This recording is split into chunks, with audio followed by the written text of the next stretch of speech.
चलिए अब हमारे साथ मेरे सहयोगी राहुल प्रकाश जुड़ गए हैं। राहुल, अब स्थिति वहां पर सामान्य हो गई है, काफिला तो लौट गया राहुल गांधी का।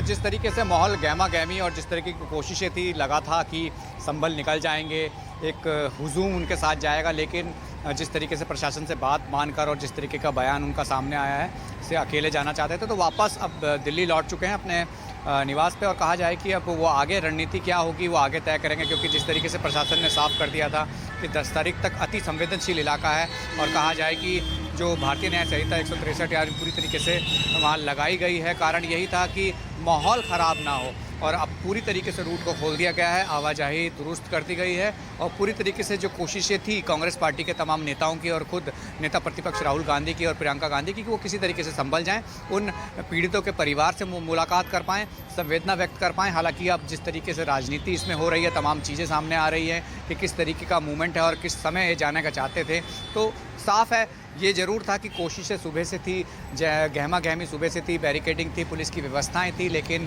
अचानक से राहुल गांधी जब पहुंचे तो पूरी तरीके से बंद कर दिया गया।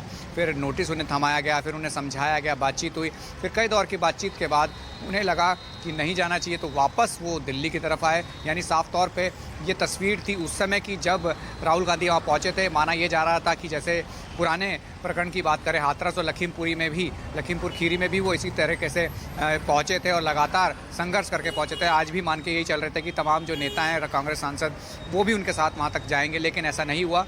और जिस तरीके की प्रशासन ने मामले का माहौल का हवाला दिया, शायद इस बात का लगा या कहा जा सकता है कि वो जाना जरूर चाहते थे, लेकिन किसी कारणवश वो वापस लौटे। यानी ये ज़रूर है कि अभी फ़िलहाल तस्वीर हाईवे की खाली करा दी गई है, पुलिस बल को हटा दिया गया है एहतियातन जो लगाया गया था, और कहा जाए कि अब जो स्थिति है अब क्या है संभल में। चलिए ठीक है राहुल, आप लगातार बने रहिए। इस बीच राजनीतिक बयान लगातार आ रहे हैं, गिरिराज सिंह क्या कह रहे हैं वो सुन लेते हैं। केंद्रीय मंत्री गिरिराज सिंह मेरे साथ हैं। गिरिराज जी, राहुल गांधी आज संभल जा रहे थे, उनको रोका गया है, वो लोग कह रहे हैं कि लोकतंत्र का गला घोटा जा रहा है। पता नहीं लोकतंत्र का गला किसको कहते हैं घोटना। पॉलिटिकल नौटंकी को अगर रोकना कानूनन, वो अपराध कर रहे थे।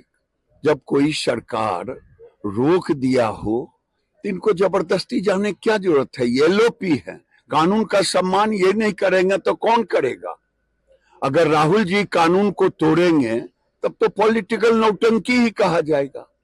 इनके जुबान पर बांग्लादेश का हिंदू नहीं आएगा, ये तो माना हुआ है, क्योंकि ये तो हरियाणा और महाराष्ट्र के चुनाव से फ्रस्ट्रेशन में है, इसी से निकलना चाह रहे हैं, ये सब कर रहे हैं। चलिए इस बीच संभल के एसपी हैं, उनका भी बयान सामने आया है, सुनिए। ऑपरेशन भी जिन जिन जगहों पे डेड बॉडीज मिली हैं उन सब जगहों पे सर्च ऑपरेशन है वो भी जारी है। मैं उम्मीद करता हूं कि सफल रूप से विवेचना है, on the basis of evidence, साक्ष्य के आधार पर विवेचना है, वो एसआईटी के सुपरविजन में की जा रही है। मैं उम्मीद करता हूं कि दूध का दूध और पानी का पानी है, वो एसआईटी करेगी। जिस तरह से कारतूस सामने आए हैं, पाकिस्तान का मामला सामने आया है, पहले आतंकवादी गतिविधियां भी संभल में पाई गई, तो क्या सर इसमें किस तरह की जांच आगे चल रही है और क्या क्या कार्य? संभल में एनआईए द्वारा समय समय पे यहाँ पे रेड भी की गई है, पूछताछ भी की जा रही है। कई बार विभिन्न प्रदेशों की जो पुलिस है उन्होंने हमसे विभिन्न आर्म्स स्मगलर्स जो हैं, असले के जो इलीगल स्मगलिंग करने वाले लोगों के बारे में भी पूछताछ के लिए, हिस्ट्री शीट के लिए लेटर लिखते आए हैं। तो यहाँ के जो अपराधी इस तरह की गतिविधियों में लिप्त हैं और उस दिन उन लोगों के द्वारा क्या संलिप्तता उनकी रही है, या किसी सीसीटीवी में या सर्विलांस के माध्यम से सबका पता लगा। और हमारे साथ पॉलिटिकल एडिटर रमन कुमार भी जुड़ गए हैं ज्यादा जानकारी के साथ। रमन, वाकई में एक बार फिर वही सवाल कि अभी एसपी भी कह रहे थे जांच चल रही है, हालात वहां पर शांतिपूर्ण है, लेकिन सियासत है वो यहां थमती नजर नहीं आ रही। अब राहुल गांधी के काफिले, इनके दौरे के बाद तो और ज्यादा सियासत तेज होती दिख रही है।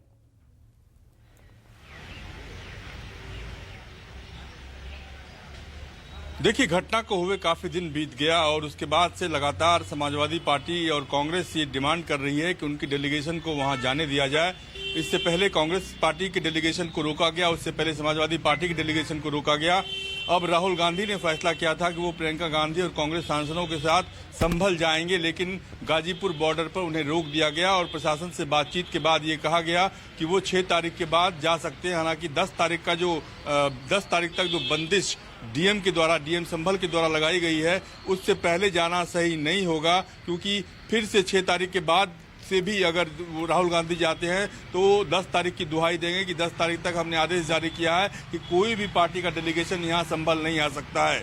लेकिन लगातार आरोप सरकार पर ये लग रहे हैं कि आखिरकार सरकार क्या छुपाना चाहती है, सरकार की मंशा क्या है, सरकार क्यों नहीं जाने देना चाहती है। कानून व्यवस्था भंग करने की बात कहकर सरकार चाहती है कि राजनीतिक दल के नेता सच्चाई का पता न लगाएं। सांसद जो संभल के हैं जियाउर रहमान बर्क, उनको भी नहीं जाने दिया जा रहा है। तो इसको लेकर तमाम तरह की बातें चल रही है, तमाम तरह के आरोप लग रहे हैं सरकार के ऊपर। और बीजेपी राहुल गांधी पर, अखिलेश यादव पर ये आरोप लगा रहे हैं कि संभल की घटना होने के बाद जिस तरीके से स्थिति को नियंत्रण में किया गया, उस स्थिति को और खराब करने के लिए ये दोनों नेता, अखिलेश यादव हों या राहुल गांधी हों, वो संभल का दौरा करना चाहते हैं ताकि स्थिति बिगड़े, हालात बिगड़े। लेकिन बार बार ये कहा जा रहा है कि तमाम राजनीतिक दल जो है राजनीतिक रोटी सेकने में कहीं अपने आप को पीछे नहीं रखना चाहती।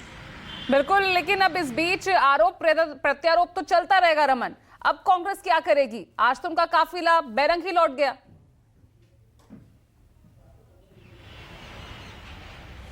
बिल्कुल, कांग्रेस पार्टी की रणनीति है कि 10 तारीख से पहले एक बार फिर से कोशिश की जाए, क्योंकि जो डेलीगेशन प्रशासन का डेलीगेशन राहुल गांधी के पास गया था या अविनाश पांडे से जिनकी बात हुई थी, उन्होंने कहा कि 6 तारीख को आप कोशिश कर सकते हैं, 6 तारीख को हम अनुमति देने की कोशिश करेंगे।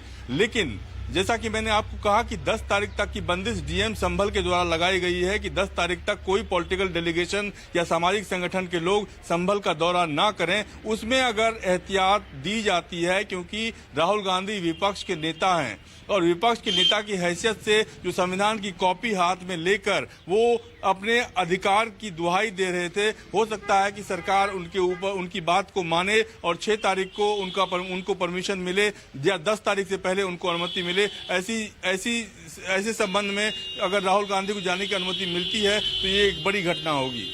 बिल्कुल, बेहद बड़ी घटना होगी अगर राहुल गांधी को जो है इजाजत मिल जाती है। लेकिन जिस तरह से अभी जो बीजेपी नेताओं के रिएक्शंस आ रहे हैं राहुल गांधी के संभल जाने को लेकर, उसको लेकर तो चुनौतियां अभी भी खड़ी होती नजर आ रही है। और सफल हो पाते हैं राहुल गांधी? अब 6 तारीख को फिर से प्रयास होगा या नहीं, जो तस्वीर होगी वो सबके सामने होगी। बहुत बहुत शुक्रिया आप दोनों का हमारे साथ जुड़ने के लिए। एक छोटा सा ब्रेक ले रहे हैं, खबर जारी है।